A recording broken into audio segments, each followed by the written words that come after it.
zdravstvenom i spolnom odgoju u školama večeras u Otvorenom govore. Vinko Filipović, Ljilja Vokić, Eli Pijaca Plavšić, Ladislav Ilčić, Jasenka Grujić-Koračin.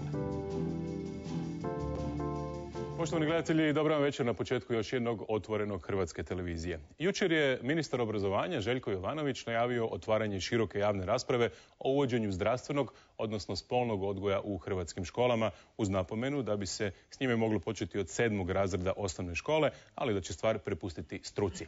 Danas je udruga Grozd zatražila da se omogući izbor roditeljima djece vjernika između dva slična predmeta s obzirom na različite svjetonazore. Ministar im je odmah odgovorio: nemamo dvije matematike, nemamo dvije fizike, pa nećemo imati niti dva zdravstvena odgoja. Kako će u praksi izgledati taj predmet? Što će i kada djeca učiti? O tome govorimo u ovom kasnom terminu. A kronologiju pokušaja uvođenja spolnog odgoja u hrvatski školski sustav pripremio kolega Tomislav Kalovsek. Ministarstvo obrazovanja još je 2005. objavilo javni natječaj na koji su se mogle javiti udruge zainteresirane za provođenje zdravstveno-spolnog odgoja. Osnovano je povjerenstvo koje do 2007. nije odabralo program. Tada novo povjerenstvo za osnovnu školu odabire program udruge Grozd, a za srednju kombinaciju Grozda i Foruma za slobodu odgoja. I sve bi to bilo u redu da te udruge nisu na ideološki suprotnim stranama i optužuju jedna drugu za netoleranciju. Naš program je znanstveno utemeljen. Točka. Projekt udruge Grozd je utemeljen na vjerskim tradicijama i na vjerskim postulatima. Kad neko ima loš program i kad nema argumenata, onda mu preostaju insinuacije, etiketiranja tipa katolički. Muku je prekinula pravobraniteljica za djecu koja ne odobrava program. Nakon još godinu dana čekanja pokrenut je eksperimentalni program spolnog odgoja. I to samo u nekoliko škola. Na tome je i stalo. Očekivali smo da će nakon te pilot faze opet biti sljedeće školske godine možda u većem broju škola. Također možda neka druga eksperimentalna faza na većem broju učenika gdje bi se moglo donijeti do nekih zaključaka da li je to potrebno, da li je to korisno i na koji način, da li na taj ili na neki drugi način da se provodi. Tadašnji ministar se ograđivao. Neće ministar Primorac biti prvi taj koji će na osnovu političkih komanda donositi odluku. Postoji struka koja će to prelomiti. Tu je nekako i sve zaustavljeno. Spolni odgoj sveo se na jednu školu, Pulsku strukovnu školu, koja se na to odlučila kada je 2005. imala 8 maloljetničkih trudnoća u jednoj godini. Sad spolnog odgoja, kažu, nitko ne propušta. Sastavili smo jedan program koji ima 12 nastavnih sati, provodi se na satu razredne zajednice, a obuhvaća u nekoliko modula, dakle činjenice o seksualnosti, utjecaj obitelji, vjere, znanja, vršnjaka, medija na seksualnost, zatim anatomija, fiziologija muških i ženskih spolnih organa, kontracepcija, spolno prenosive bolesti. No nade ipak ima. Ove godine sastavljeno novo povjerenstvo koje će predložiti kurikul zdravstvenog odgoja u školama. Radi se o pedagozima, profesorima i psiholozima iz Agencije za odgoj i obrazovanje i stvarno, evo, moj je dojam po prvom sastanku i po onome kakve smo zadatke dobili da riješimo, da je to stvarno se krenulo ozbiljno, seriozno u nešto što će se sigurno, po mojem mišljenju, u kratko vrijeme realizirati. Dosadašnji neuspješni pokušaj porezne su obveznike stajali 1,5 milijuna kuna.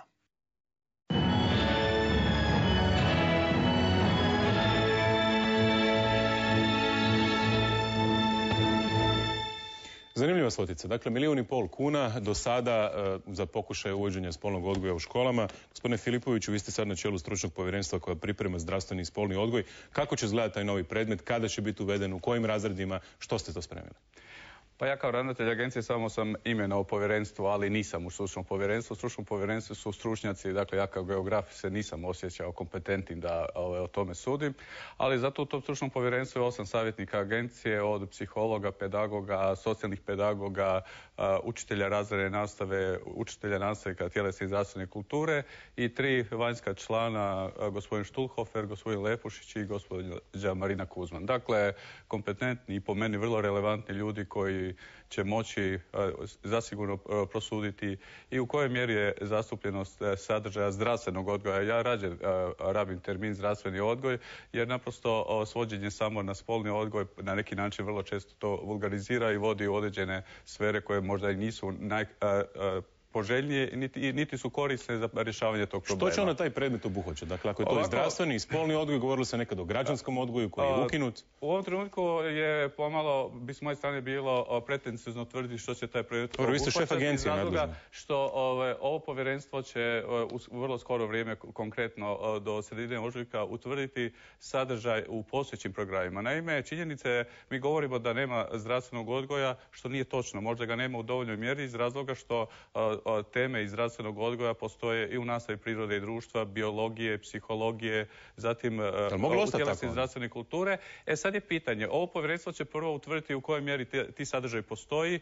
Sljedeći korak je da se ti sadržaji intenziviraju u primjeni u školi, u satu razrednika također, i nakon toga će procijeniti treba li u jednoj prijelaznoj fazi do donošenja cjelovitih kurikularnih promjena, kad će zdravstveni odgoj onda dobiti svoje mjesto ili kao predmet ili kao dio interdisciplinarne zastupljenosti kao što je do sada. O tome će u konačnici uistinu struka reći svoju zadnju riječ. Poštovani gledatelji, u ovom otvorenom predvidjeli smo referendumsko pitanje. Možete dakle glasovati na 2 broja telefona. Pitanje glasi: treba li u škole uvesti jedan zdravstveno-spolni odgoj za sve? Ako ste za, nazovite 061 9101. Ako mislite da bi trebalo biti više programa, nazovite 061 9102. A da treba više programa misli Ladislav Ilčić. Danas ste u stvari zatražili alternativu za roditelje između 2 moguća programa. Zašto te podjele na djecu iz obitelji vjernika i, ne znam, djecu iz obitelji agnostika, odnosno ateista? Pa u stvari se ne radi uopće o vjernicima, dakle to je interpretacija vašeg novinara. Dakle, činjenica da ne samo vjernički roditelji, nego i većina roditelja želi da se... To uopće nije spomenuo u prilogu, ni na koji način. Pisalo je u samom vašem uvodu koji ste izgovorili, dakle, bilo... Dakle, da smo mi, onda je vaša interpretacija. Da. Dakle, činjenica da većina roditelja želi da se, kad se govori o spolnosti, govori o nekim vrijednostima i osjećajima, i da budem još konkretni, dakle, većina roditelja ne želi da im dijete od prilike do prilike mijenja spolnog partnera, bez obzira koristili kontracepciju ili ne. Dakle, većina roditelja i većina učenika zna da tu postoje nekakvi osjećaj, da zna da postoje tu nekakve vrijednosti i želi da se u tom kontekstu govori o toj spolnosti. Činjenica jest da u Hrvatskoj postoje i one struje koje to ne žele, koji su, dakle, kad smo mi govorili o tome, govorili da su te opće ljudske vrijednosti znanstveno neutemeljene. Evo, pogledajte, imate izjavu pravobraniteljice za djecu Mile Jelavić ili gospodina Štulhofera iz povjerenstva, da su to znanstveno neutemeljene vrijednosti, da one ne smiju biti dio školskog programa i oni bi čisto tehnicistički pristup. Znači ono tipa samo stavljanje kondoma na mrkvice, tikvice, imaju spolni odnos s bilo kim, glavno da koristiš kontracepciju. To su te dvije razlike. I kad govorim da većina želi, dakle moram spomenuti podatak da u eksperimentalnoj provedbi, kad se moglo birati između našeg i programa Foruma za slobodu odgoja, da je 88,72%, dakle gotovo 90% od ukupnog broja polaznika odabralo naš program unatoč silnoj medijskoj kampanji protiv našeg programa koji ga uvijek pokušao etiketirati kao nekakvog nazadnjačkog, evo tako da kažem. Dakle, jednostavno postoji ta razlika i tu razliku moramo vidjeti. I kad ministar kaže nemamo 2 matematike, onda je to pomalo smiješno, moram reći. Jer, dakle, jasno je da svi roditelji u Hrvatskoj uče istu matematiku svoju djecu, ali da u spolnosti na potpuno različite načine odgajaju svoju djecu. Neuvažavanje te pluralnosti, te različitosti, u stvari vodi u jedan totalitarizam, da se jedan svjetonazor nameće drugima. Dakle, da budem jasan, ja ne želim, bez obzira što ja mislim da je naš program najbolji na svijetu, ja ne želim taj program nametati nekom drugom. Ali ne želim niti da netko neki drugi program nameće mojoj djeci. I tu leži ta pluralnost. Zato ja pozivam ljude da glasuju za ne. Jer to ne znači da su protiv uvođenja. Mi smo jako za uvođenje zdravstvenog odgoja, zato smo se zalagali, zato smo radili program. Takav program je jako važan. Ali se mora ispuniti to roditeljsko pravo koje je Ustavom zagarantirano. U Ustavu u članku 63. piše da roditelji imaju pravo i slobodu samostalno odlučivati o odgoju svoje djece. Znači, ne može škola preodgajati. djecu našu, nego oni, dakle, škola mora pomagati u odgoju djece. Gospođo Pijaca, je li ovo pitanje pluralizma, slobode pristupa i izbora, na kraju krajeva, roditelja i djece? Ma da, mi se malo brkamo stvari. Dakle, evo, ja moram samo primijetiti kako ova ista rasprava i sa udrugom Grozd i sa gospodinom Milčićem traje sad već 7. godinu. Mi već od 1992. provodimo program edukacijom do zdravlja, odnosno zdravstvenog odgoja, dakle to je sad 20 godina provedbe edukacijskog programa i dozvolit ćete da smo već i malo umorni od ovih svih priča. Dakle, malo se brkaju pojmovi, naime o čemu se radi. Da je 9 od 10 djece, kao kaže gospodin Ilčić, odabralo Grozdov program? Da, sad to je opet interpretacija nekih činjenica. Dakle, radilo se o tome da su oni dobili program i za osnovne i za srednje škole. Mi smo dobili program samo za srednje škole. Ja se sad više ne sjećam tih broja. Mislim da smo mi dobili program, provodili eksperimentalno u 6 škola, oni u 9. Bila je tu i evaluacija i tako dalje. Ne bi se ja sad toliko vraćala u tu prošlost. Mislim, radi se o tome da, ok, možemo govoriti o pluralizmu, s tim se naravno slažem, možemo govoriti o pluralizmu svjetonazora, ali to je jedna priča. Druga priča je nešto što je programi koji su utemeljeni na znanstvenim činjenicama.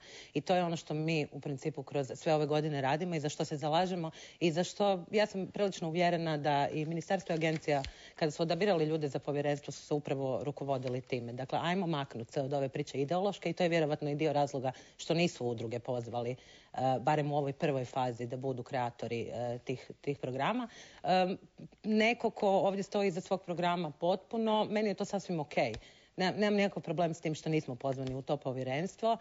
Dugoročno nadam se i vjerujem kako će se uzeti u obzir taj 20-godišnji rad i kako će se uzeti i drugi programi koji postoje u Hrvatskoj. Mislim, zdravstveno obrazovanje se provodi na različite načine i u različitim oblicima. Ono nije sad samo naš program ili samo program udruge Grozd. Dakle, ono se provodi, ono živi u školama i tako dalje. Dakle, gospođo Vokić, vi ste ravnateljica u gimnaziji, vi ste profesorica hrvatskog jezika i književnosti, bivša ministrica. U vaše vrijeme postojao građanski odgoj, kasnije je ukinut. Sad opet slušamo razgovor o tome da treba uvesti zdravstveni, odnosno između ostalog u njemu i spolni odgoj. Što vi o tome mislite i što kažete na ovu izjavu ministra Jovanovića da ako postoji jedna matematika i jedna fizika, da će biti jedan zdravstveni odgoj? Komesar rekao nema Boga. Dakle, mora se prihvatiti ono što je naređeno. Ja se tako često slušajući ove diskusije kroz zadnjih 7 godina razmišljala sam, Bože, koja je to patološka potreba nekih ljudi da nameću tuđoj djeci određene svoje stavove. To je za mene čista patologija. Roditelj i obitelj odgajaju svoje dijete.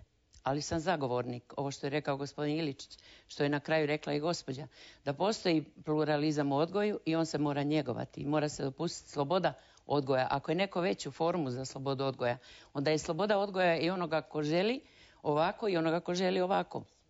Ja smatram da u nastavi, i sam je gospodin Filipović rekao, da u nastavi prirode i društva, u nastavi biologije, na satima razrednika, da se sasvim dovoljno, ovo što je rekla gospođa, na kraju provodi taj zdravstveni odgoj. A mi smo recimo u školi angažirali našu školsku liječnicu koja je zamolili smo me da održi djeci predavanja baš vezano recimo za tu sferu. Makar preporučam svima koji rade programe i oni koji su u novom povjerenstvu da uzmu biologije i nema tog programa koji će na tako plastičan i jednostavan način objasniti neke stvari kao što to piše u našim udžbenicima biologije. Što se tiče građanskog odgoja, mislim, prihvaćam od ministra ovu ideju da se to uvede u 7. i 8. razredu, da to bude jedan cjeloviti program, ali isto tako da se to događa za vrijeme sata razrednika, da se djeca više ne opterećuju, a s druge strane postoji program sata razrednika koji mora biti u nastavnom planu i programu svake škole i tamo se isto tako postoje različite teme, a građanski odgoj je trajao 6-7 godina. Njega je vodila profesorica doktorica Dubravka Makaruha, profesorica s Filozofskog fakulteta. Ona je bila zadužena za vođenje tog programa i on je naprasno ukinut. Kad je ukinut? Mislim da je ukinut 2005. 2006. nisam sigurna. Jer to je gospodin Peter Galbraith, tadašnji američki veleposlanik, ponudio i ja sam to prihvatila. I bilo je vrlo zgodno, ali je bio izborni predmet. Mogu samo reagirati vezano uz ovo što se stalno spominje, i to se ne spominje samo oko zdravstvenog odgoja, nego i oko građanskog obrazovanja, a to je ta ideja da se zapravo sad sve natrpa u taj sat razredne zajednice, koji je zapravo 1 sat tjedno, gdje se rješavaju i tekuća pitanja i tekući problemi u razredu. 2 sata tjedno. Znači, jako se puno toga treba rješavati na satu razrednika. Pokušavamo ugurati različite sadržaje u to, međutim, ovdje nismo ni spomenuli nacionalni okvirni kurikulum, koji kao jednu od tematskih cjelina upravo uvodi i građanski odgoj i obrazovanje i zdravstveno i tjelesno područje. Ona znači neku preraspodjelu sati ili će djeca koja su opterećena i tako biti još dodatno opterećena? Ovisi kako se definira. Dakle, trenutno postoji javna rasprava i postoji dokument koji je vezan uz građanski odgoj i obrazovanje, odnosno obrazovanje za demokratsko građanstvo. Ono je trenutno na raspravi, svi ga komentiramo, pokušavamo ga učiniti što boljim. Postoje različite ideje. Negdje da se pojavljuje kroz kurikularno, dakle kroz različite predmete, negdje u višim razredima da se pojavljuje kao poseban predmet. Međutim, nije to toliko bitno, bitno je da se nešto počne događati. Doktorice Grujić, godinama ste radili sa tinejdžerima kao ginekologinja. U pripremi ove emisije sam pročitao neke podatke koji su me zaprepastili, mogu slobodno reći, poput onoga da od svih brucošica u Hrvatskoj svaka 5. ima problem s infekcijom klamidije, koja u konačnici može izazvati i sterilitet. Ne znam li se taj podatak promijenio ili nije. Promijenio se taj podatak, više nije toliko velika incidencija klamidijskih upala, ali svakako to ostaje veliki problem. Da ima oko 2000 tinejdžerskih trudnoća godišnje? Ima. Međutim, nije kod nas toliki veliki problem adolescentnih trudnoća kao što je to na zapadu. Bez obzira što taj broj nije velik, mislim da ja kao krajnja korisnica, kao ginekolog ovog nedostatnog spolnog odgoja mogu kompetentno reći da još uvijek postoji silno neznanje u vezi i sa spolno prenosivim bolestima kod adolescenata i sa rizicima neodgovornog spolnog ponašanja i sa rizicima koje nosi neželjeni prekid trudnoće. Iako, ponavljam, to nije kod nas u toj mjeri veliki problem. Kako to promijeniti? Što bi vi iz prakse rekli? Apsolutno jedan jasan spolni odgoj u školama i to još ranije nego što je predložio sadašnji ministar. Govori se o 7. razredu? O 7. razredu se govori. To su djeca od 13 godina. Mi danas znamo da je preporuka za cijepljenje protiv HPV-a za djevojčice od 12 godina nadalje. One moraju biti upoznane, moraju biti svjesne nekih stvari, mora im se reći, one moraju znati nešto o tome. Imamo nekoliko reakcija. Mogu ja samo. Izvolite. Ja bih prvo, zbog javnosti, kad govorimo o zdravstvenom odgoju, onda uistinu, kao što sam već rekao, najčešće se to svodi na spolni odgoj, to je očito i medijski i općenito najzanimljivije. Ali zdravstveni odgoj je vrlo kompleksan. On će sadržavati i komponente zdravih stilova života, zdrave prehrane, nasilja, svih mogućih vrsta, nasilja u mladenačkim vezama. Dakle, sve ono što se pojavljuje do naravno svih vrsta ovisnosti, alkohol, droga, duhan i tako dalje. Dakle, to je i na koncu konca i ljudska spolnost. I u koliko sati to sve mislite smjestiti u kurikulumu kroz godinu? Ovako, kao što je već rečeno, to već je interdisciplinarno smješteno u različite predmete u satnici koja je već sada definirana. Što bi onda nešto uzeli od biologije pa bi dodali tom novom predmetu? Hoće li to u konačnici biti uistinu novi predmet ili će biti interdisciplinarno zastupljeno, o tome će uistinu u konačnici odluku, odnosno predložiti struka ministarstva. Dobro, struka već godinama raspravlja o tome, $1,5 kuna je potrošeno. Pitanje zdravstvenog odgoja nije hrvatski novum. Naprosto to je nešto što u Ženevi, u kantonu Švicarskoj postoji od 50. godine, u Švedskoj od 56. godine, u Francuskoj od 73. godine, u Njemačkoj od 70. godine. Gospođo Pijaca, vi ovdje imate kartu Europske unije, jel? Dakle, to postoji nešto i nigdje ne postoji. U zemljama sa tako dugom obrazovnom tradicijom, Francuska, Njemačka, Švedska, to nigdje nije pitanje, nitko ne osporava roditelju da odgaja svoje dijete. Pa niko uopće ne pledira na to da će od strane, dakle, obrazovnih institucija u svjetonazorskom smislu odgajati dijete. Dakle, pitanje zdravstvenog odgoja, pitanje struke, pitanje spolno prenosivih bolesti ne može biti pitanje svjetonazora. Pitanje neželjene trudnoće ne može biti pitanje svjetonazora. Meni se čini da ovdje naprosto po pitanju spolnog odgoja pojedinci žele poentirati na različite načine. Konkretno i ovdje nazočne udruge, one su za svoje programe od bivše administracije ministarstva dobile poprilične novce. Moja agencija je, nažalost, jer sam u tom smislu sudjelovao u organiziranju usavršavanja. Jedna i druga. Konkretno udruga Grozdi gospodina Iličića je za stručno usavršavanje dobila od agencije 33.000, forum je dobio 8.500, a ovo povjerenstvo, i zbog javnosti isto tako treba reći, ono u ovom trenutku nije potrošilo niti kune. Od njih 11 je 8 članova iz Agencije za odgoj i obrazovanje koji će to raditi u okviru svoga posla, a ovih 3 vanjskih članova nije niti pitao. Imamo reakciju. Ovo je stvarno teško za slušati. Da ravnatelj jedne agencije za odgoj može reći da odgoj nije svjetonazorsko pitanje. Pa to je stvarno... Ne, odgoj je svjetonazorsko pitanje, ali nije pitanje koje će određivati Ministarstvo znanosti, obrazovanja i sporta, nego ono ostaje roditeljima i mi ne plediramo kroz program zdravstvenog odgoja određivati svjetonazore. To je pitanje obitelji.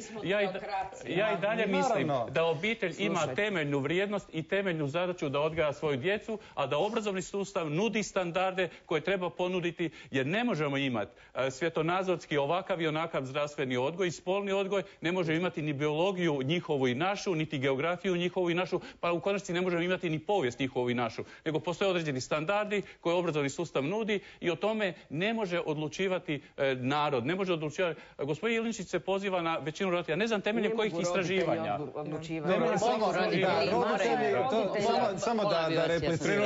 Jedan po jedan. Dakle, kao prvo u vezi agencije. Gospodin Filipović je prije 3 godine kad je ministru Primorcu pasalo da se programi izbace iz škole, onda je govorio da imamo dosta tih sadržaja u redovnim predmetima i da nam ne treba posebni program. Gospodin Iličić govori nešto što ja naravno nisam govorio, vi govorite ono što vi govorite, a ne što ja govorim. Sad ja me pustite da ja kažem do kraja. Nego samo vi govorite što ste vi, jer vi svašta govorite. No, dobro, sad mogu ja reći nešto. Ali samo što ste vi govorili. Ne, ja ću reći što ste vi javno rekli, za što postoje pokazatelji, da ste bili u grupi koja se zalagala samo za postojeće predmete. A sad govori da treba posebni program, da nema dovoljno tih sadržaja. Dakle, gospodinu Filipoviću je jako važno da se bude dobar s ministrom i ministrom što on želi u tom trenutku. A vi da zaradite novac države. Dakle, mi smo...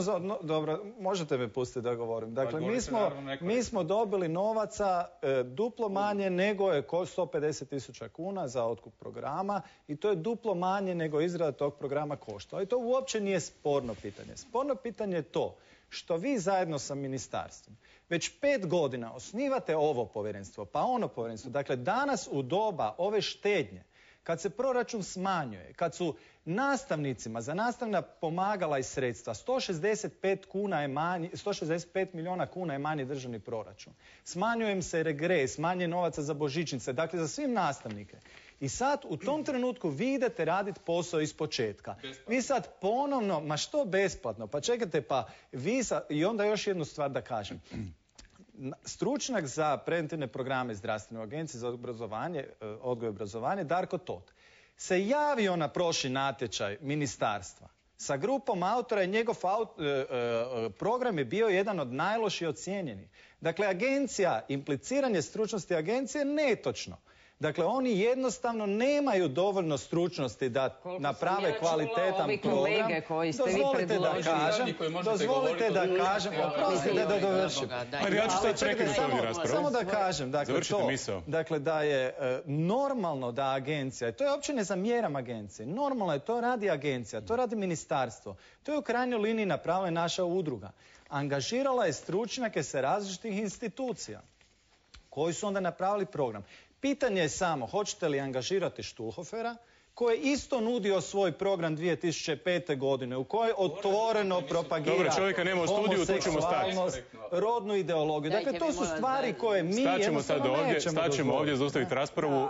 Čovjeka nema u studiju. Doktorice Grujić, izvolite. Nakon toga vi, gospođo Gokić, slušam vas. Bila je riječ o roditeljima. Dozvoljavam da imaju prava, naravno, odgajati svoju djecu. Ali sjećam se primjera i akcija procjepljivanja mladih djevojaka protiv HPV-a, koje su bile besplatne. Inače je to cijepljenje vrlo skupo. Kada su masovno roditelji otkazivali takvo procjepljivanje vlastitih kćeri, koje bi im moglo donijeti u konačnici samo dobro. Koliko samo dobro. Smatra se da će rak vrata maternice, kad bi se sada sve djevojčice procijepile, za 50 godina nestati. Ja još imam ožiljak od variole vere. Mlađi od mene nemaju, ta je bolest iskorijenjena. Od kojih cinova štiti cijepljenje? Ja ne namjeravam. Stajemo ovdje s raspravom o HPV-u. Ne štiti od cinova, štiti od HPV-a. Vratimo se konkretno. Od HPV-a štiti. U kojem postotku? Vratimo se sada na temu zdravstvenog i spolnog odgoja. Slušajmo vas, gospođo. Prvo je rekao gospodin Filipović i gospođa je rekla isto tako da u drugim državama postoje taj zdravstveni odgoj ili spolni odgoj od 50. godine. Pa me interesira ima li u tim državama neželjenih trudnoća, maloljetničkih i tako dalje. Gospođa je isto tako, gospođa doktor je rekla u jednom trenutku ne mogu roditelji odlučivati. Ma nego ko odlučuje? Pa ko je rodio to dijete? To je prvo, a drugo, ja ću vam reći samo iz primjera da spolni odgoj i zdravstveni odgoj ne igraju ama baš nikakvu ulogu ako dijete nema uza se roditelja. Stjecajem okolnosti smo saznali da jedan dečko uzeo svojim roditeljima automobil jer je došao otac i uglavnom bila je priča i s njime bila jedna djevojčica iz prvog razreda gimnazije. Ja sam pozvala mamu i pitala sam, gospođo, znate li kad je vaša kćer došla doma? Ona je rekla ne. Ja velim, gospođo, došla ujutru u 5 sati. A vaša kćer ima 15 godina. Dakle, spolni odgoj je jedna forma, a roditelji se nastoje rasteretiti tog osjećaja odgovornosti i sve se radi u tome da zapravo obitelj izgubi onaj osjećaj koji je njoj namijenjen, jer se dijete rađa u obitelji, ne rađa se izvan obitelji. U Njemačkoj, u Francuskoj, u Švicarskoj maloljetničkih trudnoća koliko hoćete, bolesti kompetentni da bi mogli gospođo, slažem se s vama. Ja sam lijepo rekla da u biologiji postoji i da stručne... daju informacije. Molim, ja sam rekla... Gospođo Pijaca, donijeli ste kartu Europske unije. Evo, ako samo nešto mogu reći vezano uz roditelje, naravno ne umanjujem ulogu roditelja u odgoju djece, to ćemo se svi ovdje složiti. Međutim, jedna je stvar to što roditelji nisu povremeno kompetentni, a to vam govore i činjenice o obrazovanju, o postotku obrazovanih odraslih, odnosno ljudi koji su uključeni u programe obrazovanja odraslih u Hrvatskoj, to je 2,3% ljudi. Treća smo zemlja od dna prema gore, iza nas su samo Rumunjska i Bugarska, dakle ne ulažemo u nekakvo dodatno i cjeloživotno obrazovanje. To je jedna priča. Druga priča je to da po istraživanjima koja su vam relativno nedavno rađena u Hrvatskoj, djeca u svega 5% kao izvor nekakve informacije vezano uz nekakvu svoju seksualnost uzimaju roditelje. Samo 5% djece roditelje koristi kao izvor. Ovdje pred sobom imam kartu, dakle, spolnog odgoja kako je on proveden u zemljama Evropske unije. Sad ne znam ako kamera može vidjeti. Dakle, ovo što je tamno, to su sve one zemlje koje imaju obavezni predmet. Seksualni odgoj, ove što su svjetlije su one koje nemaju obavezni, ali ga provode. A ono što je meni posebno ovdje zanimljivo i u kontekstu ove javne rasprave je to s koliko godina se u pojedinim zemljama počinje provoditi seksualni odgoj. Pa evo tako vidimo u Portugalu već sa 5 godina, u Francuskoj sa 6, Belgiji sa 6, ne znam, Finskoj sa 7 i tako dalje, do recimo Španjolske koje se počinje provoditi tek sa 12 godina. Mislite onda da je ovaj 7. razred kojeg je spomenuo i ministar prekrasan? Da, ali ako gledamo, ja ću se opet morati vratiti na jedini dokument na koji se mi zapravo možemo pozvati, a to je nacionalni okvirni kurikulum koji zapravo uskoro sve cikluse provodi teme ne samo vezano u seksualni odgoj, nego u zdravstveni odgoj. Gospodine Ilčiću, kaže rezultati istraživanja prema kojem mladići u Hrvatskoj u spolne odnose stupaju u prosjeku sa 16, djevojke u prosjeku sa 17 godina. Što na to kaže? Pa da, to je činjenica i to treba uzeti u obzir i naravno, dakle, zato se mi zalažemo za uvođenje zdravstvenog odgoja. Jel? Naravno da je tu pitanje opet pristupa. Hoćemo li mi sad samo njima podijeliti kondome i reći ajde, na neki način ih ohrabriti, ili ćemo pričati o značenju spolnog odnosa, o osjećajima, o nekakvim vrijednostima, dakle, o odnosu. Dakle, to je pitanje i to je ono u čemu se, gledajte, da budemo jasni. Gospodin Štulhofer, kojeg ste vi stavili... Nemojte spominjati ljude kojih nema dobro, mislim, jednostavno, dakle, hoću reći i među nama postoje razlike. Ko ne vidi te razlike, jeste li ikad u Otvorenom imali ovakvu raspravu o matematici? Niste. Zato je razlika, jer u spolnosti postoje razlike. Ovo je stanovit test za SDP i za njihovu vladu. Premijer Milanović je rekao u Saboru, da su oni na temelju jednog svjetonazora dobili izbore i da je normalno da oni funkcioniraju na temelju tog svjetonazora. I to je logično. Međutim, problem nastaje to nije kad logično. se taj... Vlast se dobiva za opće dobro, a ne za provođenje svoga svjetonazora. Ja to razumijem da oni funkcioniraju sa svojim svjetonazorom. Međutim, kad svjetonazor počnu stavljati iznad nekih dostignuća koje ima demokratska država, kao što je pravo na izbor, pravo na različitost, roditeljska prava, pluralnost, znači kad oni to stave iznad, onda je to diktatura, onda je to vraćanje u ona vremena iz Jugoslavije. Dakle, ovo je u svakom slučaju... Evo reakcija gospodina Filipovića, idemo polako prema kraju, slušamo. Pa ja doista mislim da ova tema stvarno zaslužuje ozbiljni pristup. Ja doista vjerujem da će ovo povjerenstvo maknuti ovu priču od trivializiranja pitanja zdravstvenog odgoja, vulgariziranja i svođenja na kondom da ili ne. To je doista tolika površnost i toliko neukus da se uopće sa tako jednom kompleksnom i ozbiljnom temom... Pa tako je, oprostite, ponuđen program. I upravo to što sad kažete. I hvala Bogu da ovaj program Grozda na taj način nije došao u škole, ali ja mogu preporučiti gospodinu Ilčiću, on može aplicirati i prijaviti se sa svojim programom pri Ministarstvu znanosti kao izvan školski program, kao što su kazališne predstave, kao što su raznorazne i slične. Ko ste vi da odlučujete zašto se on može prijaviti? Ali taj program, dakle, može ući, ali taj program je nedopustivo da on uđe kao jedan obrazovni standard 2012. Pa neka to odluči povjerenstvo, a ne vi. Ko ste vi da kažete da vi preporučate da se to... Oprostite samo malo, molim vas. Ko ste vi da preporučate da se on prijavi za program kao za kazalište? Molim vas. Zašto? Zato što postoji izvan školski programi i svakome je dopušteno prijaviti se. Naravno. Ali ne samo to, nego ja moram reći da mi imamo doma preporuku Agencije za odgoj i obrazovanje potpisanu od gospodina Filipovića kojim preporuča provođenje našeg programa u školama. Prema tome, ono što sam govorio o tome kako on mijenja mišljenje, kako se mijenjaju ministarstva, gledajte, ja imam doma, mogu na sljedeću emisiju doneti rješenje u kojem imamo preporuku od Agencije za odgoj i obrazovanje, preporuku od Agencije za strukovno... Poštovani gledatelji, kao što vidite ovakvu podjelu u studiju, tako je otprilike podijeljena i javnost. Naime, na pitanje treba li u školi uvesti jedan zdravstveno-spolni odgoj za sve, da je odgovorilo 49% oni koji su nazvali, ne 51%.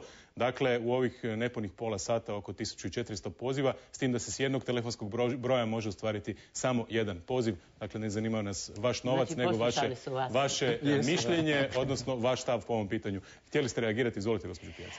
Ma da, evo, nemam običaj komentirati baš telefonske ankete. Međutim, evo, žao mi je što se u ovoj emisiji nismo dotaknuli drugih tema koje su vezane uz zdravstveno obrazovanje. Dakle, seksualnost je samo jedna od njih. 35 minuta, nažalost, znam, ali u medijima je uvijek tako da se najčešće svode na to. Znači, tu imamo i prevenciju alkohola, droga.